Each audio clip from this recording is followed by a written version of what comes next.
بسم اللہ الرحمن الرحیم۔ حضرت حسین کا رضی اللہ تعالیٰ عنہ کا کربلا کا واقعہ۔ یقین نہیں ہے کہ یہ واقعہ سچ ہے یا جھوٹ ہے، مگر سننے میں یہی آیا ہے، یہی واقعہ جو میں آپ کی نظر پیش کرنا چاہوں گی۔ سب سے پہلے، غرور ٹوٹ گیا مگر کوئی مرتبہ نہ ملا۔ غرور ٹوٹ گیا مگر کوئی مرتبہ نہ ملا، ستم کے بعد بھی کچھ حاصل جفا نہ ملا۔ ستم کے بعد بھی کچھ حاصل جفا نہ ملا، سر حسین ملا ہے یزید کو لیکن، سر حسین ملا ہے یزید کو لیکن، شکست یہ ہے کہ پھر بھی جھکا ہوا نہ ملا۔ شکست یہ ہے کہ پھر بھی جھکا ہوا نہ ملا۔ 72 افراد پر مشتمل تھی یہ جنگ، 72 افراد پر مشتمل تھی، 32 گھوڑے اور 40 پیدل، اور آپ رضی اللہ تعالیٰ عنہ نے علم اپنے بھائی عباس کے ہاتھ میں دیا۔ آپ نے علم اپنے بھائی عباس کے ہاتھ میں دیا۔ جنگ شروع ہونے سے پہلے آپ رضی اللہ تعالیٰ عنہ نے ایک دفعہ پھر دشمن سے اپیل کی کہ یا تو واپس لوٹ جانے دیا جائے، یا یزید کے پاس لے جایا جائے۔ اے کوفہ کے لوگوں، میری بات سنو، جلدی نہ کرو، مجھے موقع دو کہ میں تمہیں راہ راست پر لا سکوں۔ آپ آخری حد تک کوشش کرتے رہے کہ جنگ ٹل جائے اور آپ انہیں صحیح راستے پر لے آئیں، لیکن ان کے دماغ پر شیطان حاوی تھا۔ وہ کس طرح آپ کی بات مان سکتے تھے؟ آپ نے دوبارہ اپیل کی تھی کہ مجھے موقع دو کہ میں راہ راست پر لا سکوں۔ تم میرے آنے کی وجہ بخوبی جانتے ہو، اور اب اگر تم مجھ سے انصاف کرو گے تو یہ تمہاری خوش بختی ہوگی، تمہاری خوش نصیبی ہوگی۔ اگر تم مجھے انصاف کرنے دو گے تو یہ تمہاری خوش بختی ہوگی، اور اگر تم ایسا کرنے کو تیار نہیں ہو تو تمہاری مرضی، تم سب مل کر مجھ سے جنگ کرو، اور جو برتاؤ مجھ سے کرنا چاہتے ہو کر ڈالو۔ اللہ میرا کارساز ہے اور وہی نیک بندوں کی مدد کرتا ہے۔ آپ نے کیا فرمایا کہ اللہ میرا کارساز ہے، اللہ میرا مہربان ہے، اللہ رحم کرنے والا ہے اور وہی نیک بندوں کی مدد کرتا ہے۔ سرکار دو عالم کے نواسے کی یہ تقریر سن کر، ہمارے پیارے نبی حضرت محمد صلی اللہ علیہ وسلم کے نواسے کی یہ تقریر سن کر آپ رضی اللہ تعالیٰ عنہ کی بہنوں اور بیٹیوں کی چیخیں نکل گئیں۔ آپ نے کس درد سے یہ بات ان کو سمجھانے کی کوشش کی، لیکن نہ سمجھے۔ آپ کی بہنوں اور بیٹیوں کی چیخیں نکل گئیں۔ حضرت امام حسین رضی اللہ تعالیٰ عنہ نے سنا تو عباس سے کہا کہ ان کو چپ کروائیں، میری عمر کی قسم، ابھی انہیں بہت رونا ہے۔ اور پھر کوفیوں سے مخاطب ہو کر کہا، لوگوں، اس خون کو دیکھو جو میری رگوں میں دوڑ رہا ہے، کیا تمہیں زیب دیتا ہے کہ تم مجھے قتل کر ڈالو؟ ہمارے پیارے نبی کے واسطے تھے، ان کا خون، ان کے جسم میں ہمارے پیارے نبی کا ایک خون دوڑ رہا تھا۔ کیا ہمیں واجب ہے ان سے فرما رہے تھے، کیا تمہیں زیب دیتا ہے کہ تم مجھے قتل کر ڈالو؟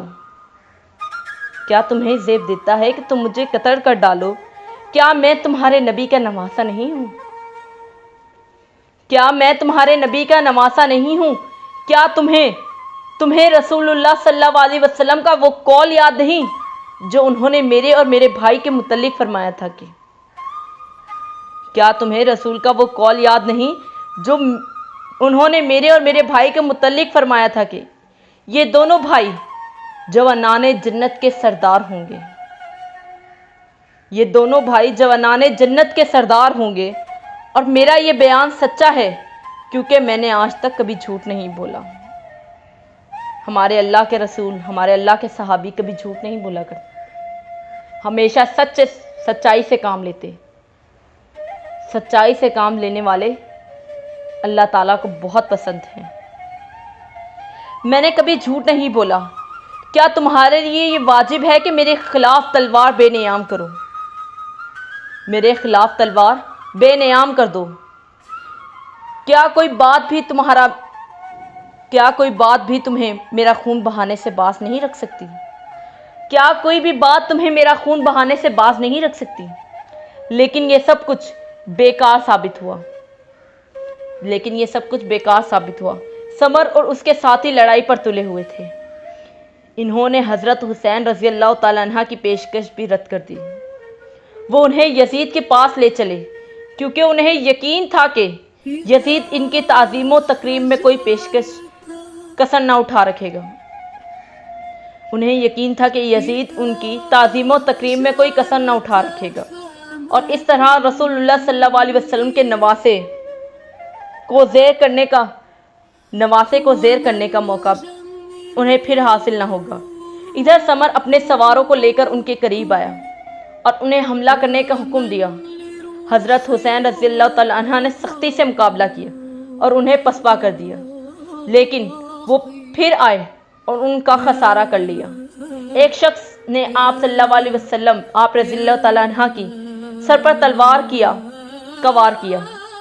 آپ کے سر پر وار کیا۔ آپ نے اس پر امامہ باندھ لیا۔ آپ کے چھوٹے بھتیجے عبداللہ بن حسن نے خیمے کے اندر سے دیکھا اور ایک لڑکی لے کر اپنے چچا کی مدد کے لیے باہر آئے۔ اب کعب نے حضرت حسین رضی اللہ تعالیٰ عنہ پر تلوار کا ایک وار کیا تو بچہ چلایا۔ آپ نے ایک وار کیا تو حضرت حسین پر تلوار کا ایک وار کیا تو بچہ چلایا، کیا میرے چچا کو قتل کرے گا؟ کیا تو میرے چچا کو قتل کرے گا؟ یہ سن کر ابن کعب نے بچے پر تلوار چلائی۔ بچے نے بازو پر وار روکا جس سے ہاتھ کٹ گیا۔ استغفر اللہ، جس سے ہاتھ کٹ گیا۔ بچہ تکلیف سے بے قرار ہو کر چیخنے لگا۔ چیخ سے بے قرار ہو کر، درد سے بے قرار ہو کر چیخنے لگا۔ حضرت حسین رضی اللہ تعالیٰ عنہ نے اسے گود میں اٹھا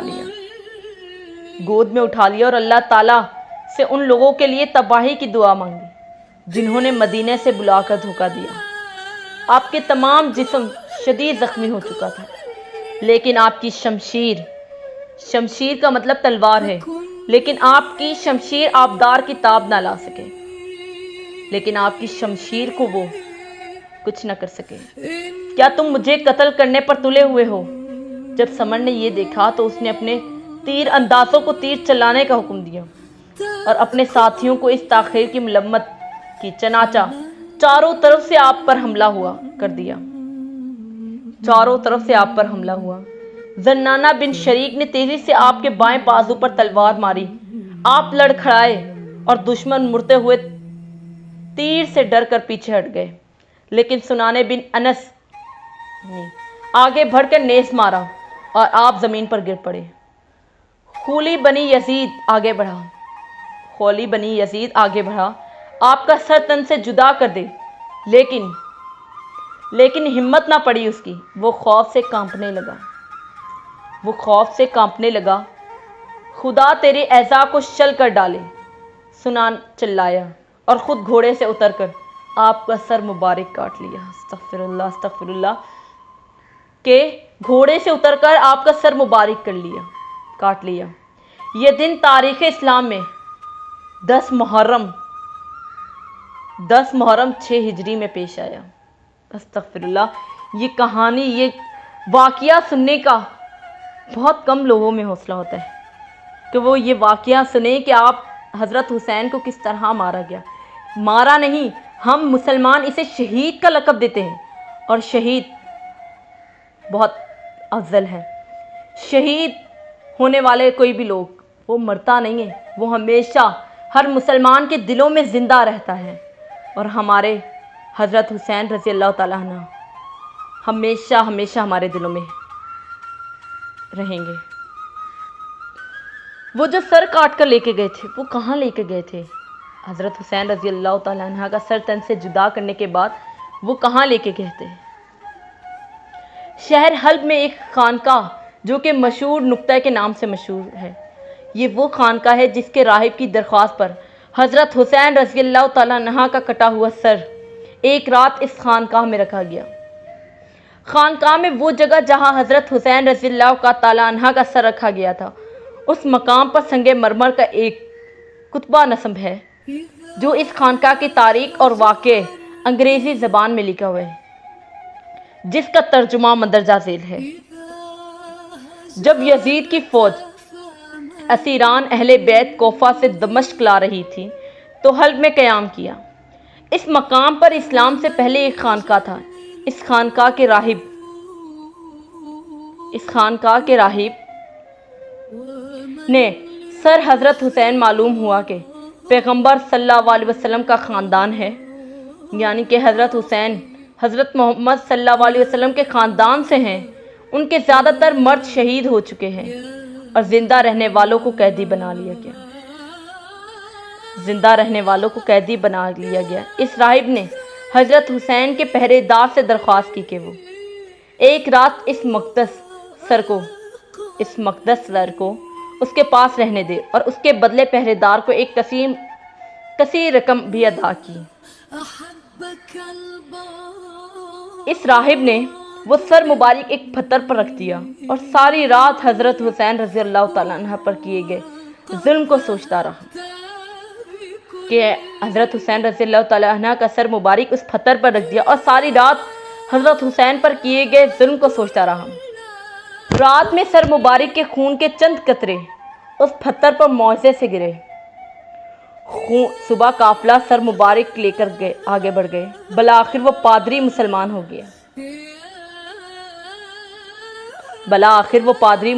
ہو گیا۔ ایک راہب کے بعد دوسرا آتا رہا اور یہ مقدس پتھر جس پر خون سید الشہداء کی سرخی تھی اس خانقاہ میں رکھا گیا۔ سبحان اللہ کہ ہمارے نبی کی کیا شان تھی کہ ان کے نواسے کا جب قتل کیا گیا تو ان کا سر بھی نم جھکا ہوا نہیں تھا، اور یزید کو یہی بات تو پسند نہیں تھی کہ وہ شہید ہوئے پھر بھی ان کا سر جھکا نہ ملا۔ حضرت امام حسین کے چند قول ہیں: جب جس موت کے لیے ہے تو اللہ کی راہ میں شہید ہونا سب سے بہتر ہے۔ سردار بننا چاہتے ہو تو جد و جہد کو اپنا معمول بنا لو۔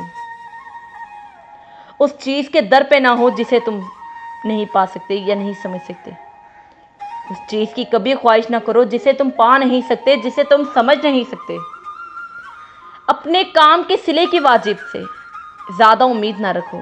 اگر آپ نے کوئی نیکی کی ہے، آپ چاہتے ہیں کہ اس کا بدلہ ملے، تو آپ بھول جاؤ اور اس کا بدلہ نہ مانگو۔ دولت کا بہترین مصرف یہ ہے کہ اس سے عزت و آبرو کو برقرار رکھے۔ کسی چیز کی شدت سے خواہش محض بری بات ہے، بلکہ یہ مہلک بھی ہے۔ مروت یہ ہے کہ جب وعدہ کرے تو پورا کرے۔ ظالموں کے ساتھ رہنا بذات خود ایک جرم ہے۔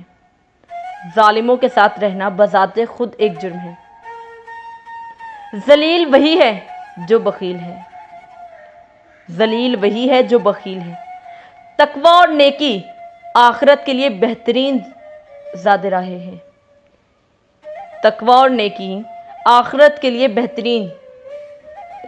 ہے۔ اپنے اس واقعے کے اختتام میں شعر سے کرنا چاہوں گی: اپنی پیشانی کو سجدوں سے محروم نہ رکھ اقبال، اپنی پیشانی کو سجدوں سے محروم نہ رکھ اقبال، بڑی قیمت چکائی ہے اس کی حسین ابن علی نے، بڑی قیمت چکائی ہے اس کی حسین ابن علی نے۔ سبحان اللہ۔